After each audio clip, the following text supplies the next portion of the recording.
Kelly. However, the ones that are covered is what the issue here, but the steels itself are all Jonathan Kelly. Do they look like him? I couldn't. So I couldn't personally tell, but what I'm assuming that the vendor is talking about, because they're the ones that mostly confirm our device violations, is that due to the camera being covered in multiple instances, that they're thinking that, you know, that's either due to them just covering the camera, but most of the time it's due to somebody else going into the device, and that's why it's being covered. The camera. Okay, so this is what we're going to do. I'm now modifying his bond conditions to put a scram on his ankle. I can't trust him to do what it's going to do, so I'll give him 2 days to get the scram on. He's got to come get it, but I can't trust him. Just for the sake of my client, he did have a scram device at one point. There were no violations of the scram, and the scram caused some type of injury to his leg because of the swelling of his ankles. So he's covering the camera. I should revoke his bond right now because he's not even here. I understand. You know, I'm tired of the drama. I'm tired of it. It's one thing after the other. He's covering the camera, which he shouldn't be doing, and he knows damn well he's not supposed to be covering the camera. I mean, there's a complete thumbprint all over the camera. I've repeatedly told him to come here. How on earth do I know that he can't, that he's stuck there? I mean, what proof do I have? Did you go to his house? Yes, I did. I literally, like I told the court yesterday, I go and pick him up. When I went there, okay, he was in no condition to leave. What does that mean, he was in no condition to leave? He had one of those porta potties in his room because he just can't leave his bedroom. He had one of those urinals, and he was just in bad condition. He was in real bad condition. I guess not bad enough to consume alcohol, though, because he's testing positive. You know? After the surgery, there's no excuse. I don't care if you're having this, that. No alcohol means no alcohol. And having surgery doesn't justify it, though. So I'm modifying his conditions now. He's got 2 days to get the scram on. If he doesn't get it on in 2 days, then I'm going to have another hearing, and we'll see whether his bond gets revoked or not. But I'm going to tell you now, I'm up to here with the excuses, and I'm up to here with everything. No, I'm letting him know now.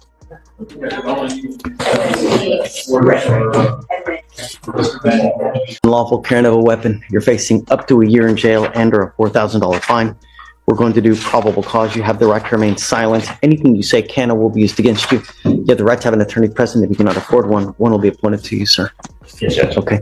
Officers initiated a traffic stop after observing the defendant cross several lanes while failing to signal and almost causing a collision. Upon contact, the officers observed an odor of marijuana. The officers asked the defendant to step out of the vehicle and asked whether the defendant had marijuana inside. The defendant admitted he did have marijuana inside, as well as a firearm. During the search of the vehicle, the officers found a handgun in plain view on the driver's side floorboard, not in holster. And the officers also located 13 grams of marijuana under the passenger seat. Got it. All right, Mr. Flores, I'm going to find that there's probable cause to go forward with your case. Do you have a valid Texas driver license?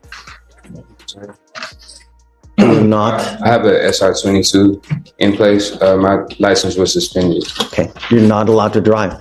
Do you understand? Yes, sir. If I find that you drive, I will have a contempt hearing. It's possible you face another 6 months in jail. I'm going to have you sign an affidavit with me today, promising you that you're not going to drive. Do you have liability insurance in your name? Car insurance? Yes, sir. Okay. I don't want you driving until you have a Texas driver license. You need to call DPS, figure out what to do to get your license. I'm going to give you the phone number now, but it's time for you to get your license back. And when you show me that you have your license and that you have car insurance, I will happily allow you to drive. But until that point, do not drive. Am I not allowed with the SR22? No, I don't know what's going on with your license. I don't know if you've ever had a license. What's going on, Alex? Can you run it, please? On the license? Please. Yes, Your Honor.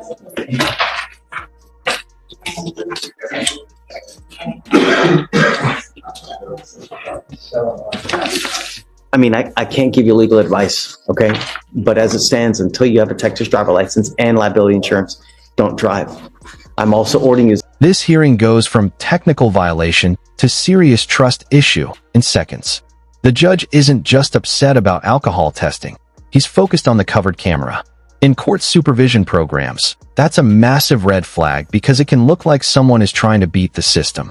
And once a judge starts saying, I can't trust him, things can spiral fast. Condition of your bond not to be in possession of any weapons as well. Do you understand?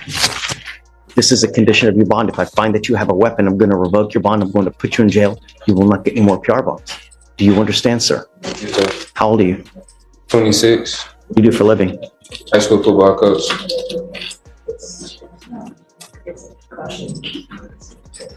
And I see it is not eligible, and it says it's a mandatory suspension due to driving with license invalid, as well as an SR suspension. Okay, so you even have an SR suspension. You can't drive at all.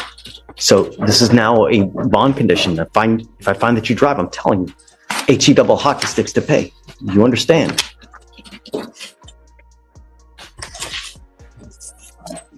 So I'm not allowed to retrieve my weapon back? I'm ordering you now, while this case is open, not to have any weapons. Yes, sir. Okay? Here, Stephen, do you mind giving this to me, please?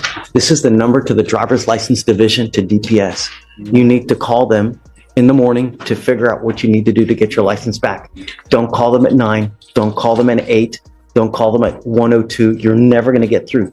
You need to call right when the phone line's open, which is at 7 o'clock in the morning. You'll get through, give them your license number, and ask them what you need to do to get your license back. Okay. Once you do, I'll tell you, I'll take this off, you know? Yes, sir. Did you want to apply for an appointed lawyer? Yes, sir. Okay. I need you to fill out an application for me. I'll take a look at it. And then, assuming you qualify, I'll give you a lawyer today. I'm going to have you sign this agreement with me today that you're not going to drive. And I want you to understand, Mr. Flores, I take this so serious. Don't drive. If you drove here, you can't drive home. No, I didn't drive here. My father did. All right. So I'll have you come up here, swear to us. I'm going to have you go to Jamae, sign a reset, and then we'll have you fill out the application. Okay? Okay. All right. Hey. Yes, sir. Bringing a shared code book at the moment. We may have to have you look at a couple interesting things. Okay. And this is on the Trevor Flores case, Judge, and I think you visited with that gentleman earlier. He's present here in the courtroom at the moment. Okay. But I got the case this morning. I've had a chance to do a kind of little bit of digging First into. Yes. And although we are still waiting for the bulk of discovery of the case, he's charged with unlawful carrying of a weapon following a traffic stop. And I've got a map that is kind of intriguing. I think you'll find just with the way it's drawn. But he stopped by an officer with the City of Bel Air Police Department, and may I approach to just show you this delineation. But he's pulled over going. I know the area well. Northbound. He's pulled over going northbound on 610 as what is described as makes an unsafe lane change. So he's northbound on 610, wants to get on 59 to go southbound, is erroneously in the wrong lane going northbound. The officer says that she has observed him makes that unsafe lane change, and that lane change is outside of the City of Bel Air Police Department jurisdiction. Now, we have a particular statute that governs whether officers can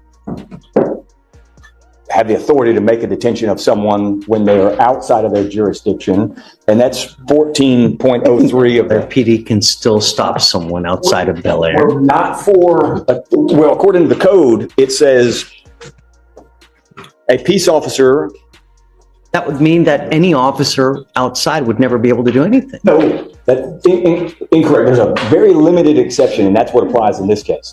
So it says a peace officer who's licensed and is outside of the officer's jurisdiction may arrest without a warrant a person who commits any offense within the officer's presence or view, other than a violation of Subtitle C, Title 7 of the Transportation Code. So generally, any offense that an officer sees, he can arrest that person or detain them, as the way the code uses that term, arrest. He can detain that person.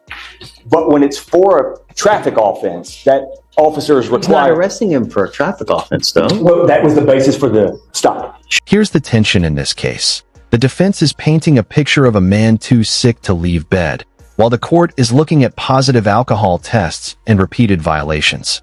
That clash right there is what changes the tone of the courtroom. At this point, the judge clearly believes the excuses are starting to outweigh the credibility. Question for you guys. Do you think the court is being too harsh here? Or is this exactly how bond violations should be handled? Sure. But the way the code contemplates arrest, it's any, and that's defined in, I think, in chapter 15. But arrest, as contemplated by the code, includes detention. And so this officer doesn't have the ability, where that stop takes place, to make that detention. That officer could detain him if he saw him committing theft, could detain him if he saw him committing an assault, can't for a transportation code But violation. he stops him for whatever reason it is, right? Comes up to the car and he smells marijuana, Yes. right? Well, And then that's don't they even get a drug sniffing dog? Is this the one where they get a drug sniffing dog and they find the weed and No, Your Honor, that's it. was that a different case? No, it's a different case, Judge. But the handgun, I believe, was in It was in plain view. No, I think well, so I think what's alleged is it's in conjunction with possession of marijuana. And for purposes of just this limited PC question, not my focus is solely the detention. I'm not. It's certainly crafty. It's great. But he's not arresting him for the traffic offense. Well, but I think we're looking at a limited scope of what arrest means. So I think you're looking at arrest as in So you being arrested. would be saying that really if he had committed an ag rob, right? Or Well, kidnapping, then even if he had kidnapped, like let's say he had a 2-year-old child in the car that he had kidnapped across state lines. Well, then according to this, because he's in a different jurisdiction, then he couldn't arrest him on that kidnapping charge If too. he saw a kidnapping taking place, the officer could arrest him under that code. But what he can't do is when there's a traffic code violation, we don't allow for example, the El Paso Police Department to come to Houston and then sit on the street corner and arrest people for traffic violations. We don't allow them to make those stops. And that's what's at issue here, is a peace officer who's outside of his jurisdiction able to enforce the traffic I code. know where you're going and I've seen it before, but I'm not.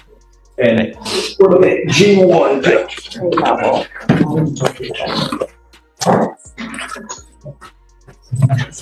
Mr. Williams, taking your time.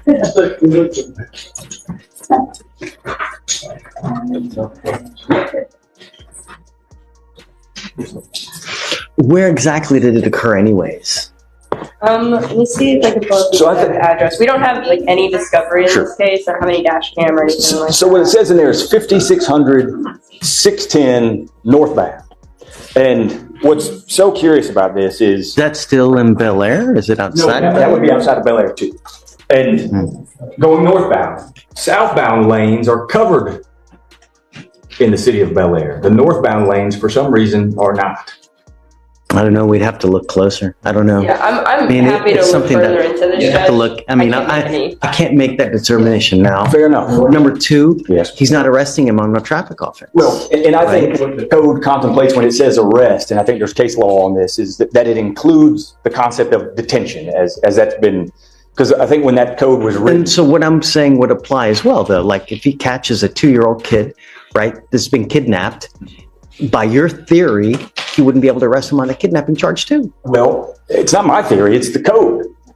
If he has a dead body in the car, he wouldn't be able to do it. Well, that's a legislature question. And I mean, but they wrote that. I can't imagine that the legislature intended that. I think that they intended for a traffic, let's say for speeding, right? Or your tail light is out. Yeah, not to arrest in that respect. But he goes up to the car, smells marijuana, sees a gun in plain view. I can't imagine the legislature intended in that purpose. And my position, of course, is that, this may be for a motion to suppress later down the line, and I think there's still But plenty more to do in the it's a case. freaking awesome argument. Well, but the idea I love you. is Mr. You're wonderful. no right to Great. detain him. Right? Really? So I appreciate the judge, and we'll get it. I'm not ready yet, Yeah. but build it. If you build it, they will come. And then we'll take a look down the road and yeah, Thank you, Judge. for sure. Now this is where things get interesting legally. The firearm itself isn't necessarily the whole issue. It's the combination of the suspended license, marijuana admission, and the gun sitting in plain view. Judges love patterns, and this pattern screams bad decision-making under pressure. Also, notice how the judge immediately shifts into prevention mode. Don't drive. Don't possess weapons. Don't test me. That's courtroom code for one more mistake and jail becomes very real. You are Rebecca Ann Guidry. Good morning, Miss Guidry. Ma'am, you're charged with theft by check. You're facing up to 6 months in jail and or a $2,000 fine. We're going to do probable cause. You have the right to remain silent. Anything you say can or will be used against you. You have the right to have an attorney present if you cannot afford one. One will be appointed to you, ma'am. Yes, Judge. Okay. The defendant issued a check to HEB on April 16, 2023 in the amount of $400.54 as payment for numerous items. The bank returned the check marked insufficient funds, and complainant provided a copy of the demand letter sent to the defendant, which was not responded to. The demand letter was sent by a first-class mail with the affidavit of service attached. Okay. She has a prior one as well. Is this one from HEB as well? Let me see, Your Honor. All right, ma'am, I'm going to find that there's probable cause to go forward with the case. Tell me, what do you do for a living? I work as a substitute front desk clerk at a high school in the tractor shop. Okay. Can you afford a lawyer, ma'am? All right, I'll have you fill out an application. I'm sorry. Don't worry, ma'am. Just Checking account. stop. Please don't. I mean, I've got a bunch of DAs here and I don't want you to say something, okay? So what we're going to do is I'm going to give you an application. We'll have you fill it out. I just don't go back to the HEB, please, okay? That's all I'm going to ask you now. I am making it a condition of your bond, okay? Not while the case is open, ma'am, okay? I'll provide you with a lawyer today so that you'll be able to speak about how to go forward, okay? All right, please, Steve.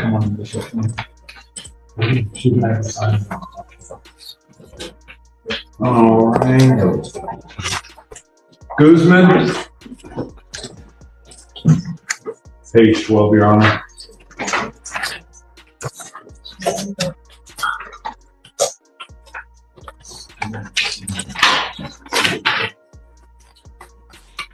Are you Omar de Jesus Guzman Lopez? Sir, you're charged with falsifying drug test results. You are facing up to 6 months in jail and or a $2,000 fine. We're going to do probable cause. You have the right to remain silent. Anything you say can or will be used against you.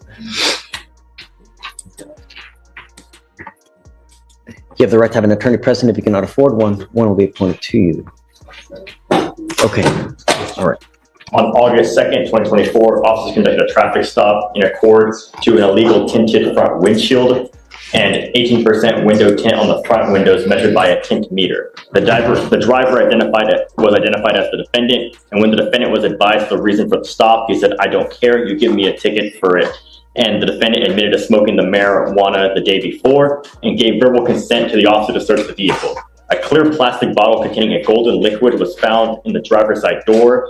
The officer identified the liquid as synthetic urine. Another container of golden liquid was found in the center console. The defendant denied knowing what they were several times. The defendant stated that the synthetic urine was used for drug testing.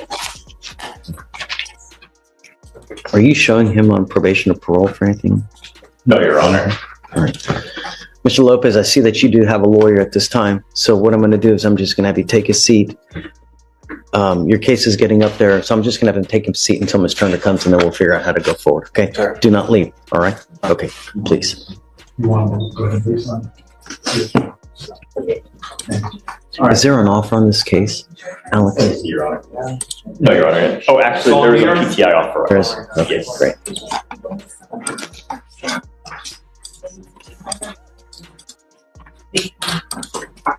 This is Mr. Saulnier, page 24, Your Honor. This is our last English speaker and one Spanish speaker. Okay.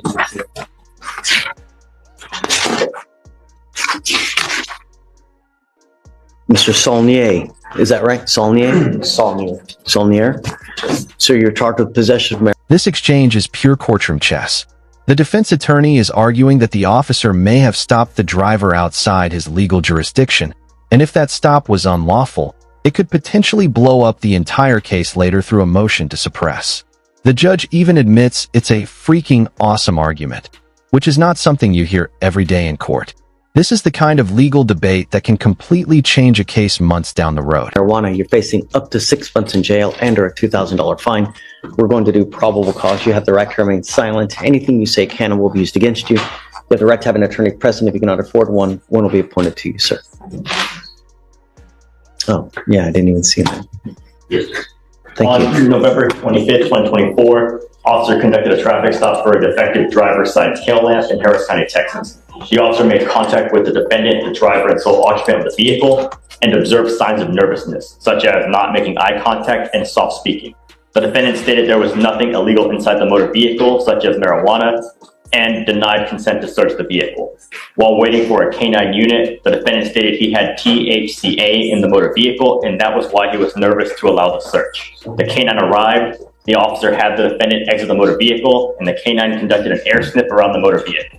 The canine alerted the motor vehicle, and a search was conducted. The officer located a glass jar in the center console with a green leafy substance known to be marijuana based on training experience. The officer also located several empty dime-sized clear bags with an 8-ball logo in the center console, as well as one dime-sized bag with a leafy substance in the driver's side door.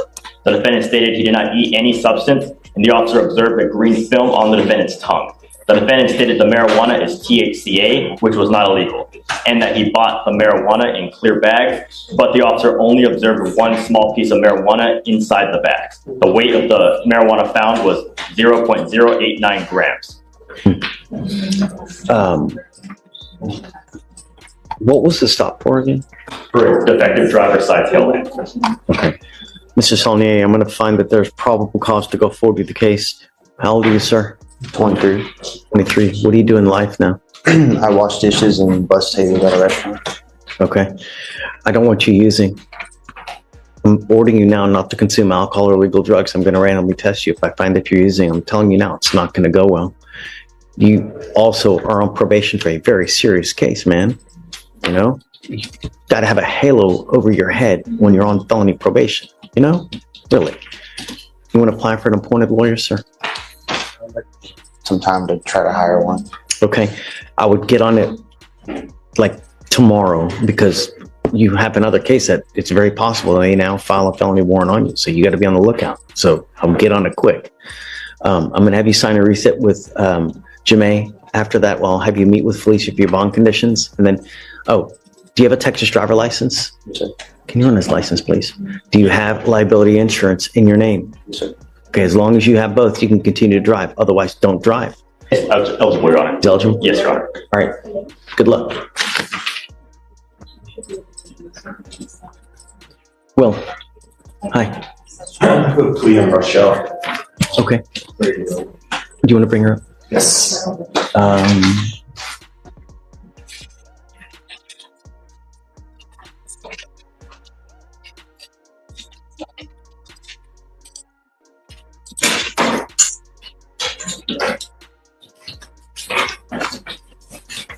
You know, your lawyer was extremely upset with you yesterday.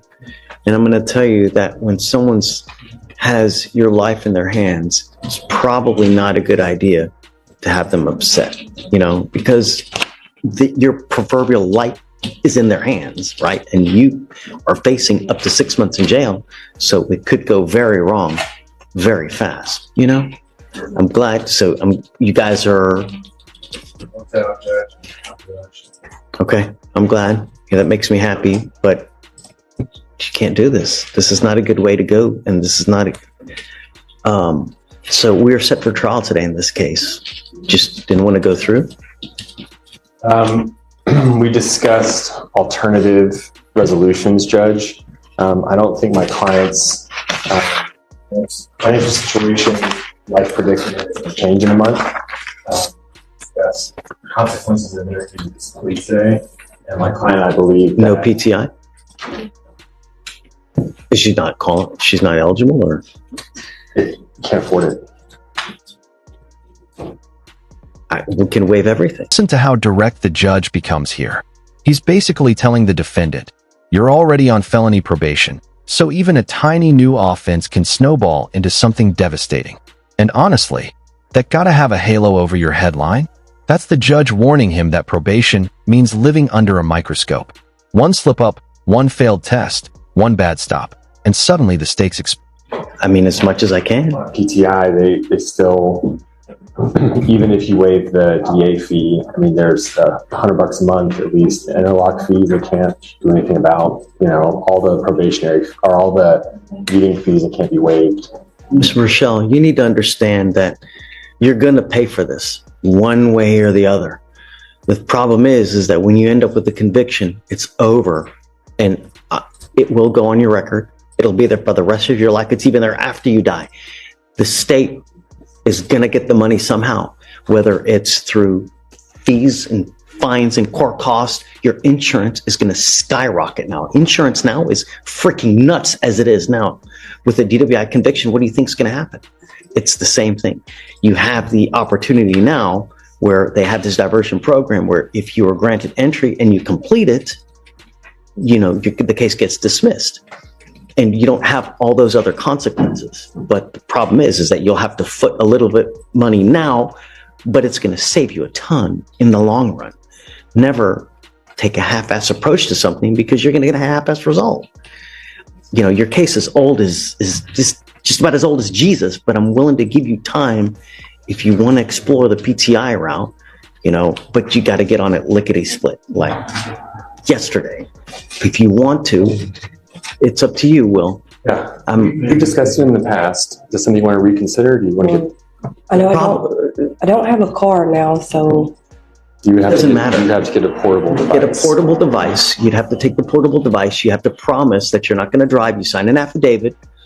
All you would have to do is literally 2 classes, a little bit of community service, and just stay out of trouble. Don't drink, don't use, and it gets dismissed. The problem is it's a little bit of money, but you can have the fee waived. Is there anything else we can waive? What else can we do, Shatoria? You can go ahead. You know. No, I don't think there's anything else we can waive unless our programs are in-house. I can waive the TRAS fee, right? So I can waive the TRAS fee, which is about $300. You can file a $300 waiver for the DA fee. You'll have to pay for the interlock, which is it's about $100 a month, right? And then the classes, but that's it. I do believe that would still be, because I asked about the fees earlier. I still think even with all of those things waived, it would still be over $1,000. Well, over the course of the year, though, like it's not up front. Okay. Yeah, right? That might be true. I don't know. Yeah, I mean, I don't think anything's up front. The program was for a year, but if you get everything done in the first 6 months, classes, community service, no problems with the portable device, they usually can dismiss after 6 months. If you're, I thought they stopped and they reinstated it. Oh, they have. Yes. Oh, see that? If you kick ass, they'll take you off in 6 months. Really? Yeah.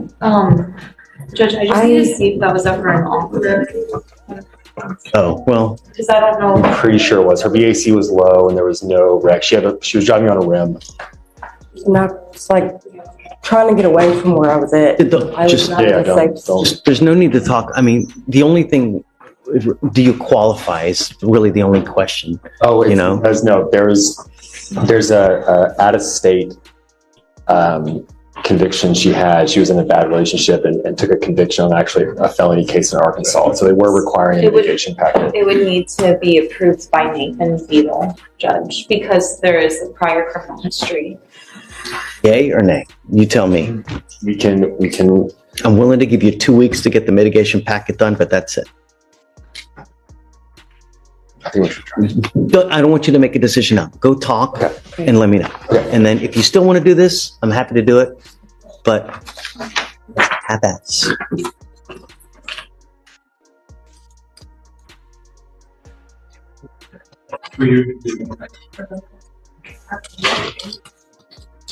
Oh, you reduced it. Perfect. So I'm not. We're entitled to PTI. Huh? We're entitled to PTI. Great. So Thank you. 2 weeks. Just if she's got it done, we'll send it for a TRAS on that day. But if she doesn't have it done, I'm literally gonna. This may be one of the most brutally honest moments in the entire hearing. The judge is laying out the real-world consequences of a conviction: insurance spikes, fees, criminal record, long-term fallout. And notice the strategy here. Instead of just threatening punishment, he's actively pushing the defendant toward a diversion program that could keep the conviction off the record. It's tough love, courtroom style. But what do you think? Is the judge genuinely trying to help, or just trying to move the docket faster? Day for day until she has it done. And then we'll waive as much as we can, you know? Money should not be a bar. And that's looking at the whole thing. But we can always work it one way or the other. Her concerns at this point are, if she's not working, doesn't have a car, and single mom, she's upside down and stuff. So she says, if I start making payments on the device. So look, Burns works with people. Burns bail bonds? I know that they've been helping out where they will hit rock bottom and they'll work with it. So hopefully they can help out, and they may even have like an indigency plan where others can pay. I don't know, don't quote me on that. I'm not, but it's worth looking into. I'll look at that. So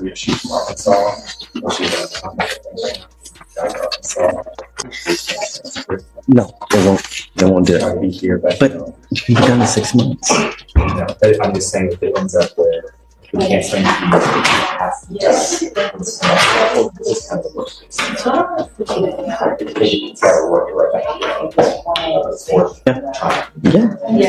we come back here in 2 months and say, it is what it is.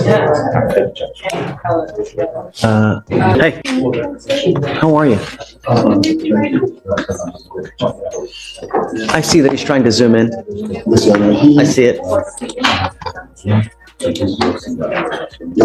He can't move. He can't be moved from his house. I mean, he's in terrible condition.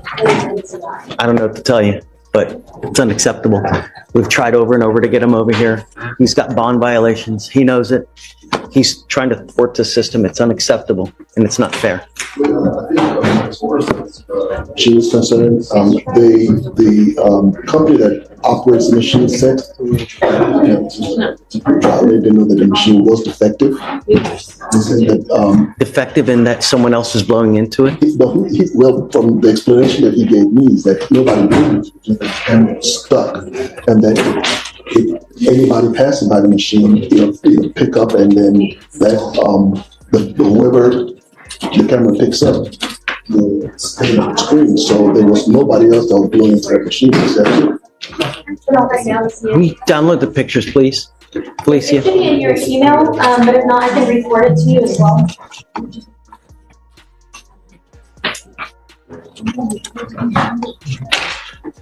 Regardless, he's supposed to be here.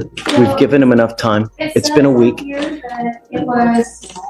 He contacted the vendor and tried to say that the device is faulty, but the representative stated he's talking to you, having someone else wait for him, and it's valid violation. So that's the email that I'm assuming he's talking about. They reached out to him, but the defendant is the one that stated that it was effective, not the company or any of our officers. Where do you have that someone else is blowing into it? Felicia. Like the report? And the new machine that he has, ever since he got the new machine, he hasn't had any operations on the new machine. It's just that. I don't know what to tell you, but Mr. Kelly's not here. I think that we've been more than accommodating to him. And I don't know what else. I mean, it's just, he's supposed to be here like anybody else to address violations. We've been more than accommodating with him. And I just don't know what else we can do. So why is he not here now? He can't get out of bed. He can't even leave the room. He has a bedpan. He can't really, literally can't move. I went to pick him up like I promised the court that I would, but I saw him in his condition and there's just no way he can make it to court today. Yeah. Okay, so I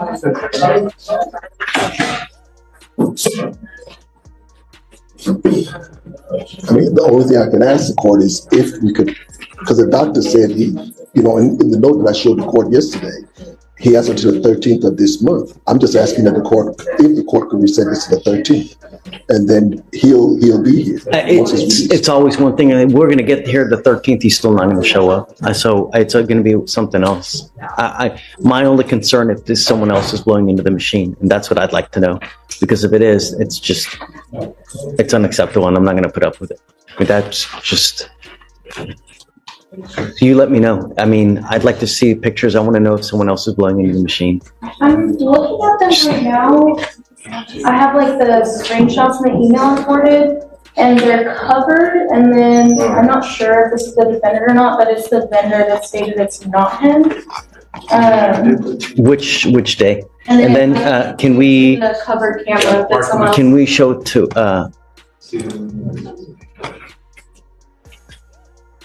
Can you email to Mr. Bassi so he can see it as well? Of course. Please. Can you take a look and just see what they're talking about, whether it's him or not? And then let's powwow again. Okay, thanks. Ms. Turner. Good morning,